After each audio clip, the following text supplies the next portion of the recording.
Welcome back, or welcome if you're just joining us. It's the last Super Tuesday in the United States. We're talking about it in the France 24 debate with Hillary Clinton on paper now, as of late Monday, according to an Associated Press tally, the presumptive nominee, thanks to those super delegates with us to talk about it. Amy Green of the French Political Science Institute, Sciences Po, the author of America After Obama. Also, Jean-Éric Branin, author of Hillary, a President of the United States. You teach at the University of Paris, too, at Assas. From Austin, Texas, political strategist Jason Campbell of Harris Media, who is supporting Donald Trump in the fall. And France 24's very own Douglas Herbert. Bernie Sanders, we were talking before the break, able to enthuse the young. And like those who will be casting their ballots this Tuesday in California's Silicon Valley. It's a France 24 report. At every rally, there is never a lack of enthusiasm among Bernie Sanders supporters. His speech about social inequalities galvanizes the crowd, even here in Palo Alto, at the heart of Silicon Valley. It is a rigged economy. It is an economy where the very, very rich get richer while almost everybody else gets poorer. Among the thousands of supporters are tech workers disappointed by the industry, such as Neil Manamar, who was recently hired at IBM. Honestly, I think that the tech industry is in a large bubble here, and it's probably going to burst soon. There's too much wealth going around. I think it has to be changed for sure. I mean, it's so easy for anyone to have an idea and get, $5 million, and then, in 3 months that idea is not really worth anything. With the development of tech giants, San Francisco has become one of the most expensive cities in the United States. And in this co-working space located in downtown, a lot of young entrepreneurs are struggling to make ends meet. It seems as hard to get a room in the city centre as it is to get a job, which is kind of crazy. I know people on my street who pay $1,800 for a room or $2,000.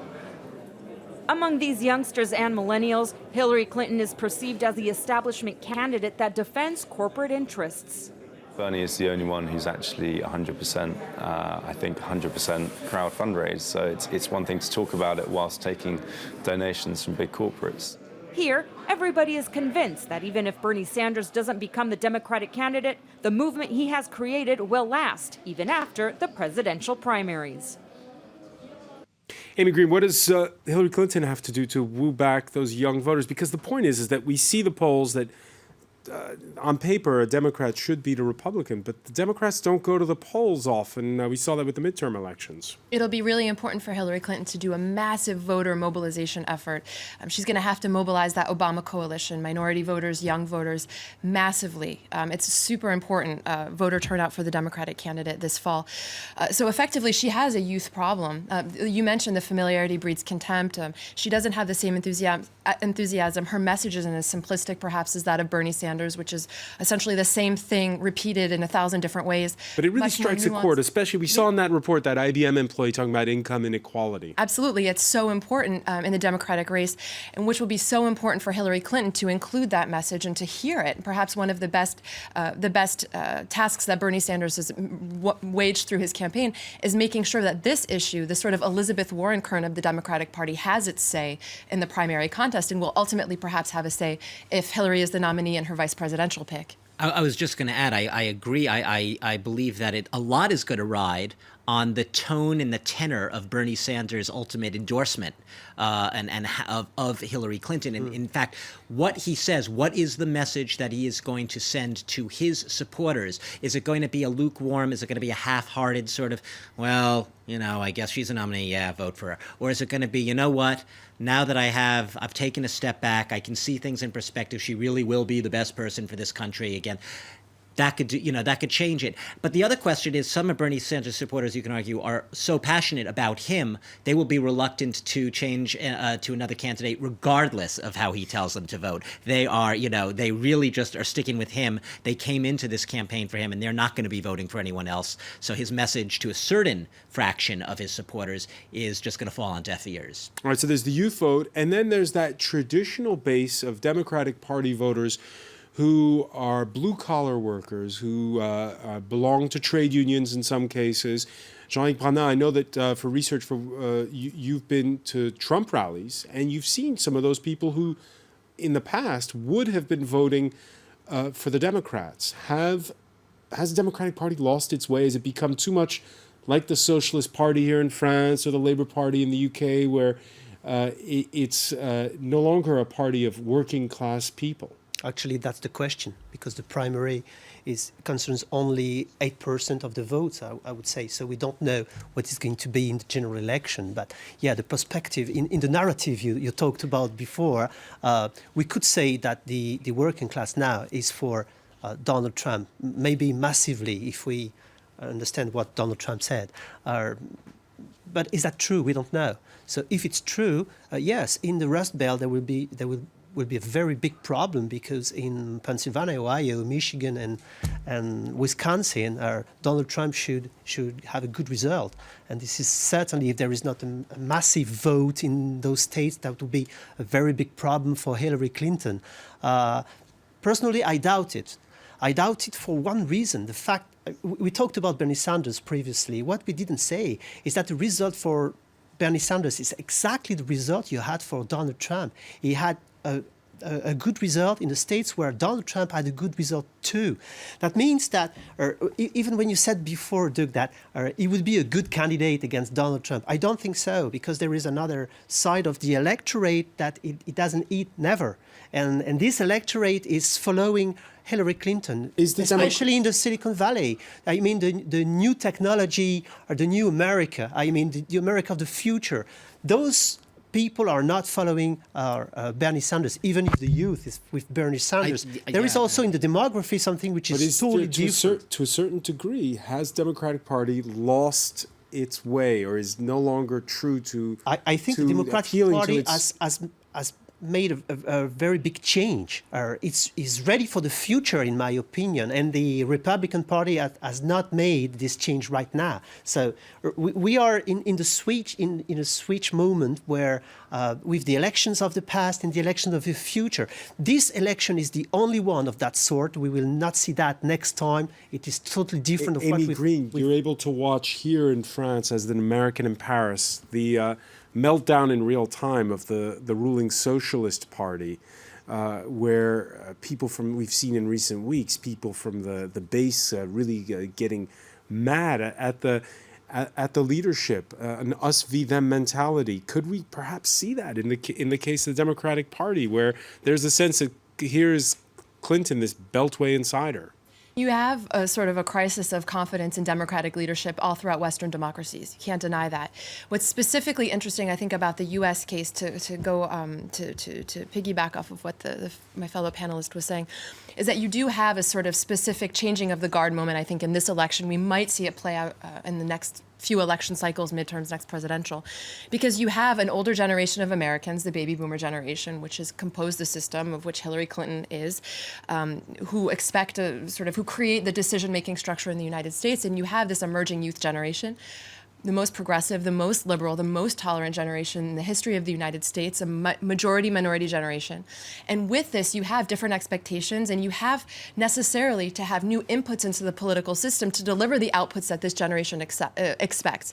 This generation is not yet mature enough to be at full political expression, but they're getting there. And so I think you see that tension, that crisis of establishment, because you're specifically at this moment of passation, as they say in French, or in transition between the two sets of expectations and generational divides. Jason Campbell, let me ask you about that, because for outsiders, we see, Hillary Clinton, 68 years old, Bernie Sanders, 74 years old, Donald Trump, 69 years old. The baby boomers still own power? I think so, to a degree. There is a, just a point on the Democrat question. The Democrat Party, I think, has left a lot of that blue collar worker behind in its party, which is a scary thing, I think, for them. Which is why that it's very likely that some of them in those Rust Belt states you were mentioning earlier will vote for Donald Trump, because he and Bernie have a very similar message on trade. But yes, the older generation in America, those are still the candidates that reach the national stage. Those are still the candidates that are able to raise enough money to run these massive campaigns that, need to be able to reach a large swath of the electorate. But I think a lot of that could change very soon. Obviously, it won't be changing in this election cycle, but when you look at the sheer fundraising volume that Bernie Sanders was able to put up in many, many months in a row, he beat Hillary Clinton in fundraising, both in terms of overall dollars raised, but also number of donors. He had a lot of small dollar donors that were fueling his fundraising platform. It'd be very possible for the younger generation to start piggybacking off of that and be able to, put some younger candidates into the national conversation. And will those younger candidates be more polarized? I'm not sure about that. I think that, something was said about the younger generation in America being the most socially tolerant and accepted. But I think that, on some issues, that's not always the case. For instance, the younger generation is more pro-life than their parents were. And I think that, some of these issues perhaps, but it doesn't, I don't think it's going to end up to a more polarization of America. I think it's going to be, it's just going to be a sea change in the politics as we know it. All right, speaking of polarization, last week, Donald Trump first questioned the eventual bias of Muslim judges, then questioned the objectivity of a Latino judge ruling on lawsuits surrounding the now-defunct Trump University. He's a member of a club or society very strongly pro-Mexican, which is all fine. But I say he's got bias. I want to build a wall. I'm going to build a wall. I'm doing very well with the Latinos, with the Hispanics, with the Mexicans. I'm doing very well with them, in my opinion. And we're going to see. You're going to see. Because you know what? I'm providing jobs. Nobody else is giving jobs. If it were a Muslim judge, would you also feel like they wouldn't be able to treat you fairly because of that policy of yours? It's possible, yes. Yeah, that would be possible, absolutely.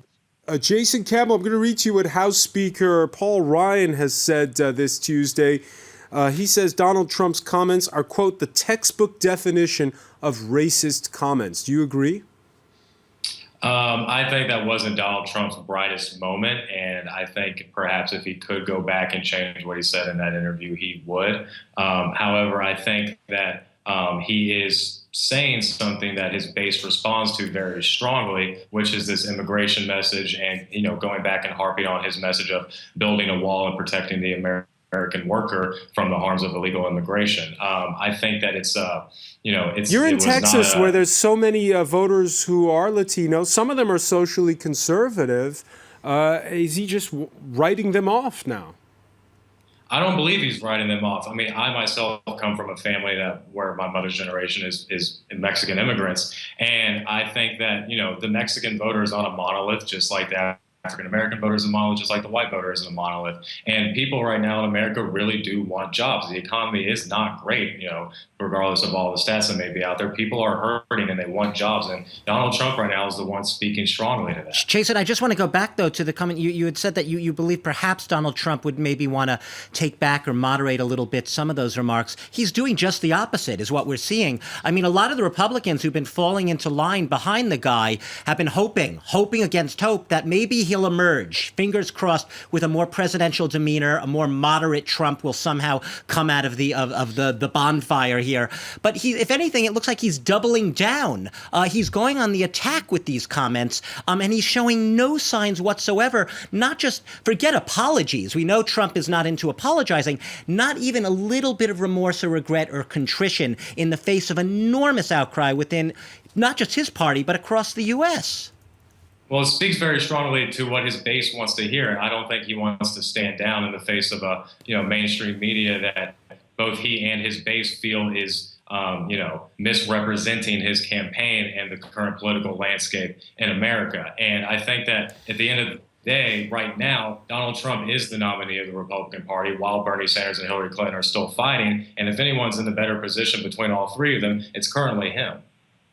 What's interesting about the Trump case is that traditionally we expect that the presumptive nominee, the declared official nominee in this case, of a political party soon quickly moves to try to unify the party and try to conciliate the different viewpoints between base, conservatives, what have you, more moderate. And in this case, it's exactly the opposite. Donald Trump is, as you said, doubling down on his discourse, and the Republican Party, the establishment, is kowtowing to this and endorsing him despite calling him racist. It's very interesting because it flips traditional political logic on its head. But it's even worse than that in a way. I mean, I'll go one step further. I mean, we talk about this vaunted, the pivot towards the general election. Primaries have a very different tone than the general election. The primaries are more shrill and sharp and much more extremist often in the views. You could get it all out there, and then you moderate yourself in the general. But in Trump's case right now, the party leaders are putting a premium on party unity over condemning what are clearly racist and bigoted remarks. This isn't a matter of, oh, let's have like split editorial hairs here. You could factually say that what he said is not only undermining and threatening the independence of the federal judiciary, but it is a shot across the bow of entire ethnicities. He also said the similar things with Muslims. He suggested he would have doubts about a Muslim judge in similar circumstances being able to be fair and impartial. All right. On the France 24 debate Twitter account, we asked you who would you pick among the three. 46% said Hillary Clinton, 32% Sanders, 22% Donald Trump. That's not very scientific. It's viewers of France 24. But we did get this reaction from Josh. He said, can we pick none of these candidates, please? It's incredibly embarrassing that this is our choice. Amy Green, I know you must find yourself explaining American politics. It's your job to explain American politics to French people. Do you feel embarrassed sometimes by the way a U.S. election campaign goes? I don't feel personally embarrassed. I think that democracies emerge candidates that are, I guess, appropriate for the election cycle. And I think that American voters tend to make the right decision in general. Which is why, I'm not personally embarrassed, although I have to say it is quite confounding to have to explain the emergence of Donald Trump as this sort of extreme Tea Party candidate, which is becoming the Republican establishment very quickly, in fact. Jean-Yves Pranat, what do your students say about this election? My students love Bernie Sanders, like Doug. Apparently, they want I'm sitting on the fence. They want to change the world. They are dreamers, and they believe that Bernie could change the word in some sort. One thing I would like to add to what you said, because can I just correct one thing, by the way? Because you sorry, say I love Bernie Sanders. Right? I didn't want to say let me just clarify. I guess what it is, if I had to boil it down to two sentences, is that I guess the reason that I find him perhaps I gravitate towards him more easily is that he seems to have this reflexive instinct of he gets it. Whereas Hillary Clinton will get it, but only after focus grouping and often only after being told she has to get it. That's an opinion. Absolutely. Something I wanted to add about the fact that she or he could be the best candidate against Donald Trump. I think there is a third one that we didn't mention, because the best candidate against Donald Trump is Donald Trump. Something that we didn't say. But we've got 5 months to go, and something that was not mentioned in this debate is that he's not a politician. When you commented just before, you commented a political action. But this man was not, from the beginning, a politician. He was a Trump. I said here with you someday, I remember I said, he's from a third party called the Trump Party. He is his own candidate with his own platform, and it's something we have to count on, because maybe he's going to explode totally. You know what the pressure is in politics. 5 months is a long way to go to the election. We know that Hillary Clinton is a very strong candidate. She is certainly the strongest candidate the Democratic Party could have this time. And we don't know if Trump is going to react positively to that in a debate, in a campaign, in a confrontation with such a candidate. This is something that is totally unknown at this moment, and we have to take this into consideration too. Or maybe he's going to be a strong candidate himself, because he has this something which is totally different, because he's not a politician. Appealing to the voters, talking to the voters directly, and maybe reacting the right way, the way they want him to react. And then he could be the president. He's talking to himself. He's not talking to the voters. He's talking more to himself. It's about himself, not about... Right, and in this election, you have two loud men who seem to be magnetic, screaming across each other, and you have a woman in the center, on the Democratic side anyway, who knows the policy. So perhaps she's not an enthusiastic candidate. Perhaps she's not the most charismatic candidate. But There was an interesting piece by Rebecca Traister in New York Magazine recently who said, perhaps we attribute charisma to male candidates, and we don't give that same magnetism to women candidates. Yeah. Perhaps it's a way we see women in power. So I think Hillary Clinton forces collectively the nation perhaps to confront some of the questions about women in leadership positions. That's why I said at the beginning that our campaign is fantastic. This is a real new campaign, close to the people, a smooth one, not very loudly, but certainly a very efficient one, in my opinion. Jason Campbell, in 10 seconds, a final word? I just don't think it's fair to say that charisma can only be attributed to male candidates. I think that Democrats really wanted Elizabeth Warren to run, and if she did run, you would see the energy for her that you see for Bernie. All right, 5 months to go, and we'll have plenty more on this. I want to thank you for joining us from Austin, Texas. I want to thank as well Amy Green, Douglas Herbert, and Jean-Éric Branat. Stay with us, though. Our Media Watch segment is next.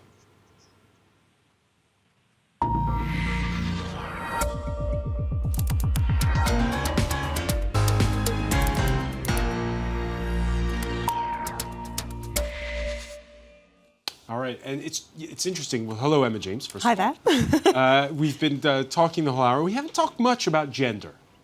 Okay. About the fact that this is, this could be a historic moment. First female nominee from a major U.S. party. Yes, it is an interesting one, and Hillary Clinton herself has been tweeting along those lines.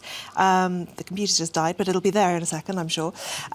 She has been tweeting very busily today because she's not ready to accept that she has actually won this just yet. Oh dear, this is really most unhelpful.